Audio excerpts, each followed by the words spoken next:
नमस्ते स्टूडेंट, मैं Rita Jain government GSG PG college Balod से गेस्ट लेक्चरर। और आज का मेरा जो लेक्चर है वो एमकॉम सेकेंड सेम का है, जिसमें अपना जो अनिवार्य सब्जेक्ट है इनकम टैक्स एंड प्लानिंग, उस सब्जेक्ट के अंतर्गत यूनिट 5 है, जिसमें मैं आपको आज बताऊंगी पार्ट 2 बताऊंगी। एडवांस टैक्स ऑफ पेमेंट का जो अपना चल रहा था लेक्चर, उसका आज पार्ट 2 है, जिसमें मैं आपको आज बताऊंगी कि अग्रिम किस्त जो अग्रिम कर जो देना पड़ता है उसके कौन कौन सी किस्तें देनी पड़ती है और किस डेट तक आपको वो किस्त जो है वो जमा करनी पड़ती है और कितने किस्तों में वो देना होता है। देखिए स्टूडेंट, इसके पहले के लेक्चर में मैंने आपको बताया था कि जो अग्रिम कर होता है वो कौन सी आय पर देना पड़ता है, किसको देना पड़ता है और किसको अग्रिम कर देने की आवश्यकता नहीं होती है, और जो अग्रिम कर जो दिया जाता है वो कौन सी आय पर दिया जाता है। ये सारी चीजों का डिस्कशन मैंने किया था अपने पार्ट 1 में। तो आई होप आपने जो है पार्ट 1 देखा होगा, तभी आपको जो नेक्स्ट लेक्चर है वो मेरा समझ में आएगा। तो मैं पहले आपसे ये निवेदन करती हूँ कि पहले आप पार्ट 1 देख लेंगे, तब जो है पार्ट 2 देखेंगे, ताकि आपको जो है समझने में इजी हो। तो आइए स्टार्ट करते हैं आज की क्लास। देखिए, जो अग्रिम कर होता है उसको गवर्नमेंट जो है एक साथ नहीं मांगती। उनका कहना है कि आप जैसे आय कमा रहे हो उसको हमें क्या करो, इंस्टॉलमेंट में उसका पेमेंट करो। आप हमको एक साथ पूरा कर जमा कर दो, ऐसा गवर्नमेंट नहीं कहती। उनका कहना है कि आप थोड़े थोड़े किस्तों में थोड़े थोड़े क्या करो, आप हमको कर चुका। और पहले के लेक्चर में मैंने आपको बताया था कि अग्रिम कर कब देना पड़ता है। तो यदि किसी व्यक्ति की जो कुल आय पर जो कर की राशि आ रही है वो अगर 10,000 रूपए से अधिक आ रही है तो उनको क्या करना पड़ता है, अग्रिम कर चुकाना पड़ता है। अब देखते हैं ये जो अग्रिम कर चुकाना पड़ता है इसकी कौन कौन सी तिथियां होती है और कौन कौन सी जो है अग्रिम कर जिसको चुकाना पड़ता है। तो जो है, अगर किसी व्यक्ति की चालू आय है 10,000 रूपए से, उस पर अग्रिम कर जो अधिक आ रहा है तो उनको जो है वित्तीय वर्ष में अपना क्या करना पड़ेगा, कर चुकाना पड़ेगा। और जो अग्रिम कर की जो किस्त बताई है और तिथियां बताई है उसकी धारा है 211। उसके पहले की धाराओं में मैंने आपसे जो है धारा 208 और 207 का मैंने डिस्कशन किया था, और अग्रिम कर की गणना के लिए मैंने आपको धारा 209 बताया था। तो आज जो अपन धारा पढ़ेंगे वो है धारा 211 के अंतर्गत उनको अग्रिम कर की जो किस्तें हैं और जो है तिथियां हैं वो निर्धारित की गई है। तो जो अग्रिम कर होती है उसकी देखिए देय तिथि कब है।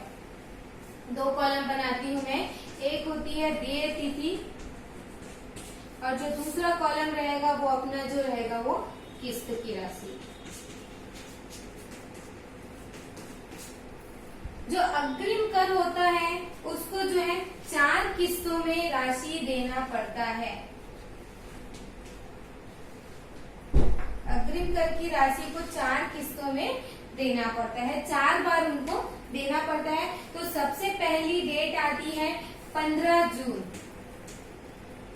15 जून या इसके पहले, मतलब 15 जून तक आपको क्या करना है, अग्रिम राशि का भुगतान करना है। अग्रिम कर की राशि का 15 जून के पहले, मतलब 15 जून इसकी लास्ट डेट है फर्स्ट इंस्टॉलमेंट पेमेंट करने की।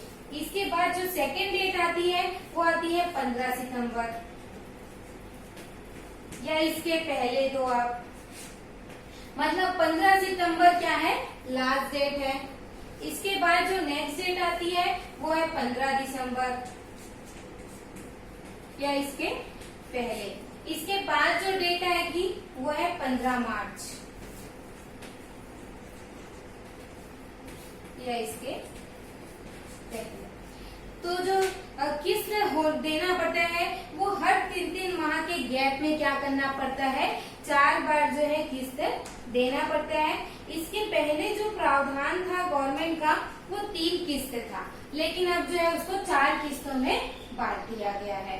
ठीक, तो जो किस्त की राशि होगी, फर्स्ट किस्त जो देना पड़ेगा उसमें जो टैक्स देना है वो कर की राशि का कितना होना चाहिए, 15%। जो 15 जून को जो किस्त देय होगी वो कितनी राशि होगी, 15% क्या देना है, कर देना है। इसके बाद जो सेकंड राशि आएगी उसमें 30% टैक्स देना है। 15 सितंबर तक 30% टैक्स।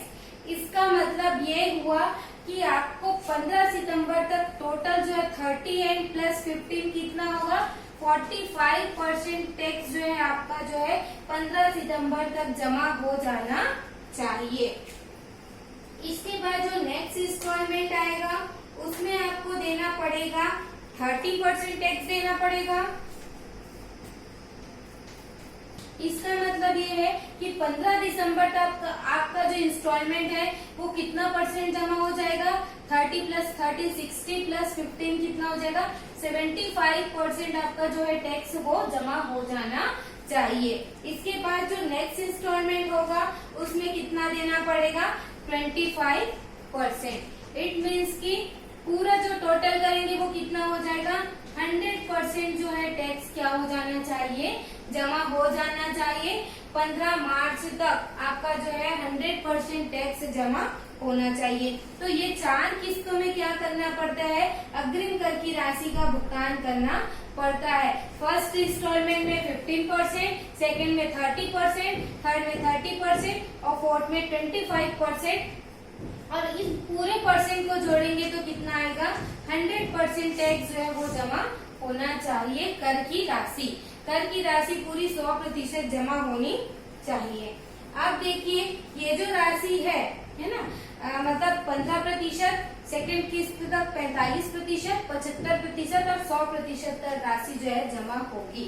अब देखिए जो था वो मैंने जो करदाता है उसके अंतर्गत बताया था। अब वो करदाता ऐसे हैं जो जिनका पात्र व्यवसाय है। पात्र व्यवसाय मतलब ये होता है जो धारा 44 एडी के अंतर्गत अपना व्यवसाय जो है वो मेंटेन करते हैं। धारा 44 एडी या 44 एडी ए के अंतर्गत जो अपना व्यवसाय मेंटेन करते हैं, तो उनको जो है अपना सारा जो है एडवांस टैक्स जो चुकाना पड़ता है वो 15 मार्च तक क्या करना पड़ता है, चुकाना पड़ता है। मतलब उनके लिए ये किस्त जो है वो डिवाइड नहीं किया गया है। उनको ये 15 मार्च तक अपना सारा एडवांस टैक्स क्या कर देना चाहिए, जमा कर देना चाहिए। और अगर वो उन्होंने 31 मार्च तक जितना अग्रिम कर राशि चुकाया है वही उसका क्या माना जाएगा, अग्रिम कर माना जाएगा। मतलब क्योंकि देखिए पात्र व्यवसाय मतलब क्या होता है ये भी मैं आपको बता देती हूँ इस क्लास में। पात्र व्यवसाय मतलब ये होता है जो अपनी जो है बुक्स को मेंटेन नहीं करते हैं, जो अपनी जो है मानी गई लाभों पर क्या करते हैं, कर की गणना करते हैं। पहले के मैंने आपको बता चुका है कि 44 एडी क्या होता है धारा, फिर भी मैं आपको बता देती हूँ। ये जो पात्र व्यवसाय के अंतर्गत जितने व्यवसायी आते हैं वो अपनी बुक्स मेंटेन नहीं करते हैं और अपनी मानी गई आय के आधार पर क्या करते हैं, कर की गणना करते हैं। अब ये जो मानी गई आय होती है उसके लिए भी सीमा है कि उनको अपने बिक्री का जो है 8% माना गया लाभ क्या किया जाता है, उसमें मान लिया जाता है। तो इसके अंतर्गत वही जो लाभ है वो उनकी क्या हो जाती है, आय हो जाती है। उनको किसी प्रकार की कटौतियां नहीं मिलती है। उनको कम से कम जो है 8% प्रॉफिट अपना दिखाना क्या होता है, कंपलसरी होता है। आप 8 से 9, 10, 11, 12 दिखाओ कोई दिक्कत नहीं है, बट कम से कम आपको जो है 8% जो है अपनी आय के रूप में उसको घोषणा करना ही पड़ता है। किसका, अपने कुल आवर्त का, कुल बिक्री का, जितनी सकल प्राप्तियां हैं उसको, क्योंकि उन्होंने बुक्स मेंटेन नहीं किया है। तो वही जो व्यक्ति कहलाता है, वही जो व्यवसायी है वो क्या कहलाता है, पात्र व्यवसाय कहलाता है। तो इस पर जो कर की गणना होगी उनको अग्रिम कर जो चुकाना पड़ेगा, 31 मार्च तक अपना अग्रिम कर चुकाना होगा। तो उनके लिए एक विशेष प्रावधान है, उनको एक अलग छूट दी गई है जो पात्र व्यवसाय के अंतर्गत आते हैं। अब देखिए अग्रिम कर के लिए जो जमा करना है ना, वो धारा 219 के अंतर्गत उनको जो मिलता है अग्रिम कर, नियमित कर निर्धारण पर जो देय कर की राशि का भुगतान माना जाता है और नियमित कर निर्धारण नहीं इसका क्या दिया जाता है, उनको क्रेडिट दिया जाता है। अब देखिए जो धारा इसी के अंतर्गत जो है वित्तीय वर्ष मतलब जो फाइनेंशियल ईयर 19-20 में जो एडवांस टैक्स की दरें हैं वो भी मैं आपको अपडेट करवा देती हूँ उससे। स्टूडेंट किस्त को और डेट को नोट कर लेंगे और ये किस्तों और डेट को याद कर लेंगे सभी। देखिए जो फाइनेंशियल ईयर 19-20 में जो स्लैब है वो क्या कहता है। फाइनेंशियल ईयर 19-20 और असेसमेंट ईयर आ जाएगा 2020-21। अपने को जो एडवांस टैक्स पढ़ना है वो इस पीरियड का पढ़ना है, असेसमेंट ईयर 20-21 का पढ़ना है, क्योंकि एडवांस में अग्रिम में क्या किया जा रहा है, कर का भुगतान किया जा रहा है। तो कैलेंडर वर्ष 20-21 के लिए जो आया है कर की दरें वो आई है, जो अन्य व्यक्ति हैं या फिर एचयूएफ परिवार से बिलोंग करते हैं उनके लिए आया है फर्स्ट जो है वो 2.5 लाख तक नील कर मुक्त या कर मुक्त बोल सकते हैं। इसके बाद नेक्स्ट जो आएगा 5 लाख तक 5%। तीसरा जो आएगा 5 लाख से 10 लाख पर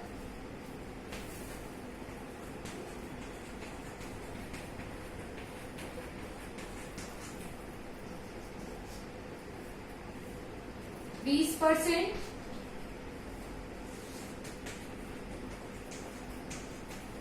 दस लाख से अधिक पर 30% जो है कर देना पड़ेगा। ये 20-21 का स्लैब है और ये 19-20 का स्लैब है फाइनेंशियल ईयर, और यही स्लैब जो है आपका अभी जो फाइनेंशियल ईयर अपन जो 18-19 का पढ़ रहे हैं उसमें भी यही स्लैब कंटिन्यू है। उसमें क्या चेंजेस है वो भी मैं आपको बताऊंगी। इसके बाद जो वरिष्ठ नागरिक होते हैं जिसकी उम्र क्या हो 60 वर्ष से अधिक परंतु 80 वर्ष तक, वो कौन कहलाते हैं, वरिष्ठ नागरिक कहलाते हैं। तो उनके लिए सीमा है प्रथम 3 लाख तक कर मुक्त,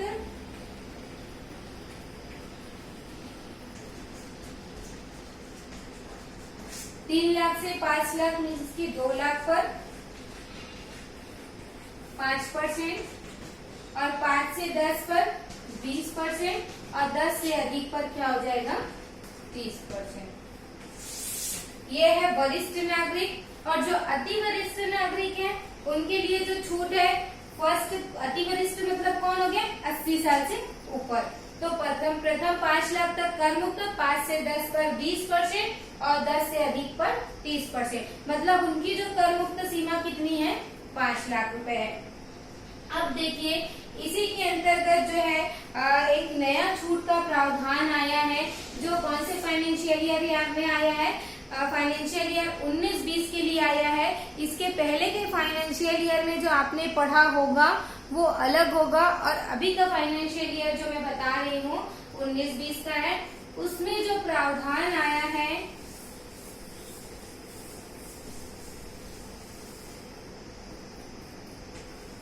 धारा 87A, धारा 87A के अंतर्गत छूट आया है वो है जो भारत का निवासी है ना, कहाँ का निवासी होना चाहिए, भारत का निवासी होना चाहिए,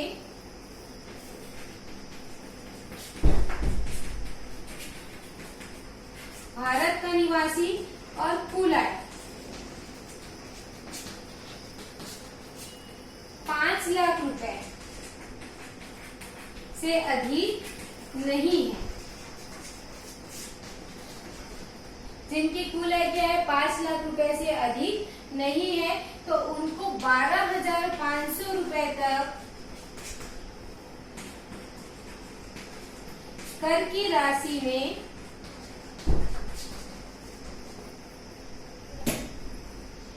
राशि में छूट मिलेगी। ध्यान देंगे, भारत का वो व्यक्ति क्या होना चाहिए, भारत का निवासी होना चाहिए, उनकी कुल आय क्या होनी चाहिए 5 लाख से अधिक 5 लाख से अधिक नहीं है, तो उनको 12,500 रुपए तक कर की राशि में छूट मिलेगी। ये जो आया है प्रावधान, ध्यान रखेंगे स्टूडेंट, मैंने आपको एडवांस टैक्स पढ़ा रहा है और जो स्लैब बताया है वो 19-20 का बताया है, तो कंफ्यूज नहीं होंगे। आप ये नहीं बोलेंगे कि जो है 2.5 लाख से कम आय, सॉरी 3.5 लाख से कम आय वालों को कितने की छूट मिलती है, 2500 की छूट मिलती है। ये जो छूट है वो कौन से ईयर के लिए है, फाइनेंशियल ईयर जो है 18-19 के लिए है। जो आपने बाकी क्वेश्चन सॉल्व किए हैं अपने, उसके लिए है। लेकिन एडवांस टैक्स में चूंकि आपको एडवांस में टैक्स का भुगतान करना है और अपने को जो क्वेश्चन में आपको जो फाइनेंशियल ईयर दिया रहेगा वो 19-20 का दिया रहेगा और असेसमेंट ईयर 20-21 के लिए पढ़ना है, तो वहाँ पर जो है जो नया नियम आया है, जो नया बजट आया है, उसमें जो है 20-21 के लिए गवर्नमेंट ने यही प्रावधान बताया है कि जो भारत का निवासी हो और जिसकी कुल आय 5 लाख रुपए से अधिक नहीं है, उनको 12,500 रुपए तक की कर में छूट मिलेगी। तो और ये जो आपने जो पढ़ा था 3.5 लाख की आय पर, कुल आय पर जो है 2500 रुपए की छूट मिलेगी, वो फाइनेंशियल ईयर 2018-19 के लिए था। तो सिर्फ मेजर जो चेंज आया है 2018-19 और 2019-20, ये दोनों के स्लैब तो पूरे सेम है, बट उन्होंने जो चेंज किया है धारा 87A की छूट को चेंज किया है। सीमा को 3.5 लाख से कितना कर दिया है, 5 लाख, और 2500 की जो राशि है उसको कितना कर दिया है, 12,500। तो ये मेजर चेंज इसमें आया है, तो इसका स्टूडेंट ध्यान रखेंगे। इसके बाद मैंने आपको स्लैब बताया, तो स्लैब के आधार पर जो है कर की गणना कर ली जाएगी। कर की गणना करने के बाद उस पर क्या जोड़ा जाएगा, अधिभार जोड़ा जाएगा। अधिभार जोड़ने के बाद जो है शिक्षा उपकर कितना परसेंट है, 4% की दर से क्या जोड़ा जाएगा, शिक्षा उपकर जोड़ा जाएगा। ओके, ये जो मैंने बताया था आपको एक व्यक्ति के लिए बताया था और एक जो HUF परिवार होता है उसके लिए मैंने आपको जो है ये स्लैब बताए हैं। अब देखते हैं फर्म के लिए क्या स्लैब है। फर्म के लिए किस आय पर उनको जो है कर चुकाना पड़ेगा, अग्रिम कर जो है, तो फर्म की जो आय होगी उस पर उनको कितना परसेंट कर देना पड़ेगा, 30% जो है वो कर देना पड़ेगा। इसके साथ ही 4% शिक्षा उपकर देना पड़ेगा, अधिभार है तो अधिभार भी देना पड़ेगा। इसके बाद फर्म ये हो गया, पहले अन्य व्यक्ति HUF, फर्म। इसके बाद देखते हैं कंपनी। कंपनी को जो टैक्स देना है वो कितना देना है, अपनी आय पर 25% जो है वो टैक्स जो है वो चुकाना है। प्लस उनको क्या चुकाना है, यदि उनकी कुल आय 1 करोड़ रुपए से अधिक है तो 12% अधिभार चुकाना है, प्लस 4% जो है वो शिक्षा उपकर चुकाना है। तो जिनकी बिक्री जो है, ये जो प्रावधान है स्टूडेंट वो भी ध्यान रखेंगे, 25% भी है और 30% भी है। तो जिसकी जो है टर्नओवर जो है सकल प्राप्तियां 250 करोड़ रुपए से अधिक नहीं है तो उनको 25%, अदरवाइज उनको जो है 30% टैक्स जो है वो देना है। तो इस प्रकार से जो है उनके फर्म की जो आय है उस पर जो है फर्म की आय पर 30%, कंपनी को 25 एंड 30 दोनों है, 25 और 30 दोनों अलग अलग है, वो मैंने आपको बता दिया। उस आधार पर उनको क्या करना पड़ेगा, कर का भुगतान जो है अग्रिम कर का भुगतान करना पड़ेगा। तो जो अग्रिम कर होता है वो इसी के आधार पर जो है भुगतान किया जाता है। अब देखिए, ये तो उनकी अगर सामान्य आय है तो वो लिया जाएगा।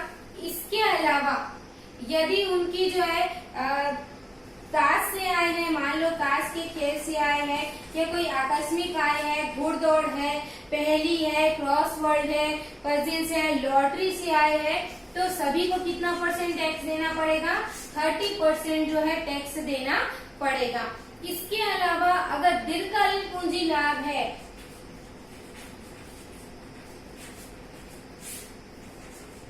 तो उस पर जो है 20% जो है आयकर चुकाना पड़ेगा। तो इस प्रकार से ये स्लैब के आधार पर जो है आयकर की गणना की जाएगी। इसके बाद जो मैंने आपको जो किस्त बताया है उन किस्तों के आधार पर क्या करना पड़ेगा, अग्रिम कर जो है चुकाना पड़ेगा। जो किस्तें हैं वो मैं आपको फिर से रिवीजन करा देती हूँ। देखिए, पहली जो किस्त है वो 15 जून को देना है, जो दूसरी किस्त है वो 15 सितंबर को देना है, तीसरी किस्त 15 दिसंबर तक जमा करनी है और जो चौथी किस्त लास्ट किस्त है वो आपको 15 मार्च तक क्या करनी है, जमा करनी है। सभी में 3 मंथ्स के गैप है और 4 किस्तों में देना है और यही किस्त जो है वो कंपनी वालों के लिए भी लागू होगा। और जो पात्र व्यवसाय है उनको जो किस्तें देनी है वो डायरेक्ट 15 मार्च या 31 मार्च तक उनको जमा करनी है। अब जो फर्स्ट इंस्टॉलमेंट पेमेंट होगा वो 15% है, सेकेंड इंस्टॉलमेंट जो पेमेंट होगा वो 30% है, थर्ड इंस्टॉलमेंट जो आएगा वो 30% है और जो फोर्थ इंस्टॉलमेंट आएगा वो 25% जो है करके अग्रिम कर के रूप में उनको देना पड़ेगा। आज का जो लेक्चर था उसमें मैंने आपको जो इंस्टॉलमेंट है वो बताया और उसकी डेट बताई और इसकी जो धारा आती है वो 211 के अंतर्गत आती है और किस प्रकार से जो नया स्लैब है वो मैंने बताया। स्टूडेंट, आप बिल्कुल कंफ्यूज नहीं होंगे। जो मैंने आपको धारा 87A बताया वो फाइनेंशियल ईयर 19-20 के लिए बताया है।